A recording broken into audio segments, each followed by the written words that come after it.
दाल मंडी बाजार दशकों से बनारस के मानचित्र पर बड़े शान से कारोबार करता आया है, लेकिन अब इनका कारोबार ठप होने वाला है। राज्य सरकार की एक परियोजना जहां पर ये जो आप 10 फीट की जो सड़क मेरे पीछे देख रहे हैं, इसको 60 फीट की जाएगी। ये सरकार इस ध्वस्तीकरण से पहले उनके रिहेबिलिटेशन को लेकर कोई बात नहीं कर रही है। 600-700 दुकानें करीब करीब प्रभावित होंगी। उन दुकानों को प्रभावित होने से करीब 12 से 13 हजार परिवार डिस्टर्ब होंगे। यहाँ से 17 मीटर मांग रहे हैं कि जो ध्वस्तीकरण किया जाएगा, 17 मीटर जो बहुत ज़्यादा है। हाँ, रोड के हिसाब से, क्योंकि ये गली है। और सबसे बड़ी बात कि इस रास्ते को देने से 4 नंबर गेट पे अत्यधिक भीड़ होगी। इससे बेहतर रास्ता और भी है, कई जगह है।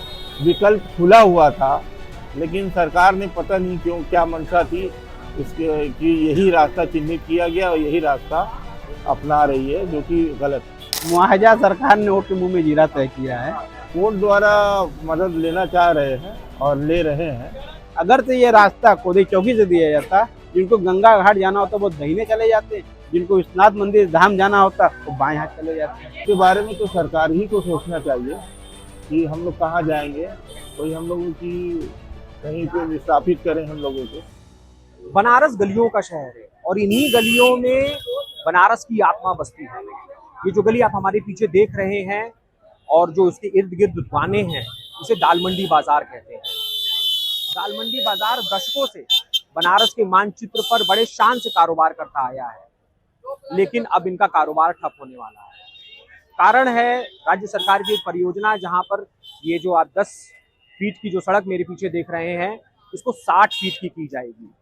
और जब यह परियोजना पूरी होती है, तब यहाँ पर जो सैकड़ों दुकान और मकान है वो बुलडोजर से ढा दिए जाएंगे। यहाँ पे जो दुकानदार हैं, जिनकी जीविका यहाँ की दुकानों से चलती है, उनके कुछ प्रमुख मुद्दे हैं जिसको लेकर वो शायद अब कोर्ट का दरवाजा भी खटखटाएं।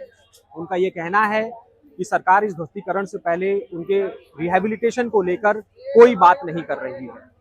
जो मुआवजा भी दिया जा रहा है वो बहुत कम है, और उस मुआवजे से वो कितने दिनों तक अपना घर और परिवार चलाएंगे। इन सब जरूरी मुद्दों को लेकर यहाँ के व्यापारी अब कोर्ट जाने की तैयारी कर रहे हैं, लेकिन इनको आने वाले समय में कितनी राहत मिलती है यह तो आने वाला वक्त ही बताएगा। ये क्या नाम है आपका? जी, मोहम्मद हामिद। हामिद जी, इस आपकी दुकान यहाँ दाल मंडी में है बनारस में, और इसकी एक ध्वस्तीकरण की एक योजना आई है सरकार की। इसके बारे में आप लोगों को कब पता चला कि यहाँ पे ध्वस्तीकरण? हमको इसके बारे में प्रिंट मीडिया द्वारा पता चला कि यहाँ का प्रस्ताव पेश हुआ है, उसी जहाँ से जानकारी मिली। तो अब सरकार की तरफ से अभी क्या सामने आया? उनको नोटिस आपको सरकार की तरफ से मिला है? नोटिस देखिए, दुकानदारों का तो कुछ नहीं अभी मिला है, और मकान मालिकों को नोटिस मिली है, जो कि हम लोग यहाँ पे 25 साल से किराएदार हैं। अभी तक सरकार द्वारा हम लोग से कोई भी रास्ता नहीं कायम किया गया। कितने मकान और दुकान जो है इससे प्रभावित होंगे अगर ध्वस्तीकरण ये पूरा होता है? तकरीबन 184 मकान बोल रहे हैं कि ये प्रभावित होंगे, और लमसम हम लोग की दुकानें 1500 दुकानें भी जाएंगी, जो रेंट पे हैं। तो आप यहाँ 25 सालों से हैं, अब आगे का क्या सोचा है कि ये दुकान कहाँ रहेगी? इसके बारे में तो सरकार ही को सोचना चाहिए कि हम लोग कहाँ जाएंगे। कोई हम लोगों की कहीं पे विस्थापित करें हम लोगों को, पहले इसकी योजना बनाए कि कहाँ पे ये करेंगे, उसके बाद ही ध्वस्तीकरण को लागू करें। ये नियम भी है, ये कानून भी है। तो आप लोगों ने ध्वस्तीकरण के विरोध में कहीं कोई सरकारी मदद, कानूनी मदद लेनी चाहिए? हम लोग कोर्ट द्वारा मदद लेना चाह रहे हैं और ले रहे हैं। तो अभी तक तो हम लोग को जो गाइडलाइन मिली है कोर्ट से, वो ये मिली है कि कोई भी ध्वस्तीकरण बिना हमारे सहमति के नहीं होगा। अभी तक ये आश्वासन मिला हुआ है। आपने मुख्यमंत्री या फिर यहाँ पे जो सरकारी लोग हैं या विधायक हैं या पार्षद, उन लोग के थ्रू अपनी बात रखने की कोई कोशिश की है? नहीं, उन लोगों से हम लोग का कोई राब्ता नहीं हो पाया है, क्योंकि हम लोग व्यापारी आदमी हैं। हम लोग के पास समय ही नहीं है, या हम लोग उस तरीके के हैं ही नहीं है, प्रभावशाली आदमी तो है नहीं कि हम लोग मिल लेंगे। एक आम आदमी कैसे मिल सकता है किसी विधायक या किसी पार्षद से? ये यहाँ पे जितनी दुकानें हैं और यहाँ जो मकान है, तो यहाँ से कितने लोग प्रभावित होंगे अगर तकरीबन 10,000 लोग प्रभावित होंगे। उसके अलावा जो स्टाफ है वो अलग है। जो स्टाफ जो हमारे के यहाँ काम करते हैं, नौकरी करते हैं, 10,000 उसके अलावा भी प्रभावित होंगे। तो ये सड़क जो ये यहाँ पे जाती है, यहाँ से निकलती है और दूसरे छोर पे जाती है, ये तकरीबन 10 फीट चौड़ी होगी। इसको कितना चौड़ा करने की कोशिश कर रहे हैं? इन लोग यहाँ से 17 मीटर मांग रहे हैं कि जो ध्वस्तीकरण किया जाएगा। 17 मीटर जो बहुत ज़्यादा है। हाँ, रोड के हिसाब से, क्योंकि ये गली है, दाल मंडी एक गली है, ना कि हाईवे है। इस हिसाब से पूरे बनारस में इतनी चौड़ी सड़क कहीं नहीं है, कहीं भी नहीं है। और यहाँ पे हम लोगों की बचपन से देख रहे हैं कि इतनी चौड़ी सड़क कहीं दिख जाए, हमारे ख्याल से मेट्रो सिटी या बॉम्बे दिल्ली में हो सकती हो, लेकिन बनारस में तो नहीं है। सरकार का क्या तर्क है, वो ये वाली सड़क भी क्यों चौड़ी कर रहे हैं? सरकार का तर्क ये है कि इससे यातायात सुगम होगा और बाहर से जो आते हैं श्रद्धालु उनको जो आराम मिलेगा। हालांकि बिल्कुल ही उलट बात है ये, क्योंकि इससे बेहतर रास्ता और भी है, कई जगह है। विकल्प खुला हुआ था, लेकिन सरकार ने पता नहीं क्यों, क्या मंशा थी इसके कि यही रास्ता चिन्हित किया गया और यही रास्ता अपना रही है, जो कि गलत है। यहाँ पे क्या ये बात सही है कि जो सबसे ज़्यादा दुकानें हैं वो माइनॉरिटी कम्युनिटी के लोगों की दुकानें और मकान हैं? जाहिर सी बात है, सबसे ज़्यादा जो है बोल रहे हैं, जो सबसे ज़्यादा एक ही समुदाय की दुकान है यहाँ पे, और सबसे ज़्यादा वही प्रभावित होंगे। सबसे ज़्यादा वही प्रभावित होंगे। मंशा साफ समझ में आती है। आपको क्या उम्मीद है अगर आप अपनी बात सरकार तक रखेंगे तो कुछ राहत सरकार मिलने की उम्मीद है? सरकार तो सबके लिए होती है, चाहे माइनॉरिटी हो चाहे कोई हो, सबके लिए होती है सरकार।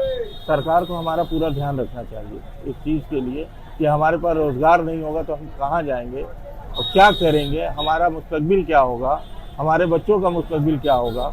ये सरकार को सोचना चाहिए इस बात को, क्योंकि 10, 20 या 50 लोग नहीं प्रभावित हो रहे, 10-15 हज़ार लोग प्रभावित होंगे। इससे थोड़ी अराजकता भी फैल सकती है।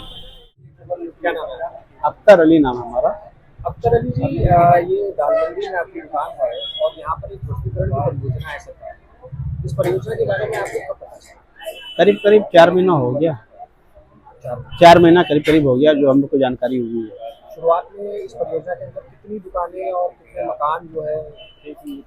पहली बार हमको जो जानकारी हुई थी पेपर के द्वारा हुई थी कि दालमंडी और इसके बगल में एक रोड है उदय चौकी थाने से लगी हुई, इन दोनों का सर्वे हो रहा है। सरकार शायद दर्शनार्थियों की चौड़ीकरण, मतलब कि सुगम यातायात के लिए एक थोड़ा सा रास्ते को थोड़ा चौड़ा करना चाह रही है, जिससे यात्रियों को थोड़ा सुविधा हो। और पहली बार हम लोग को यही पता लगा ये दोनों रास्ते का सर्वे हो रहा है, उसमें कम डैमेज, कम नुकसान जिस रास्ते का होगा सरकार उसको चुनेगी और एक यातायात की सुगम व्यवस्था करेगी।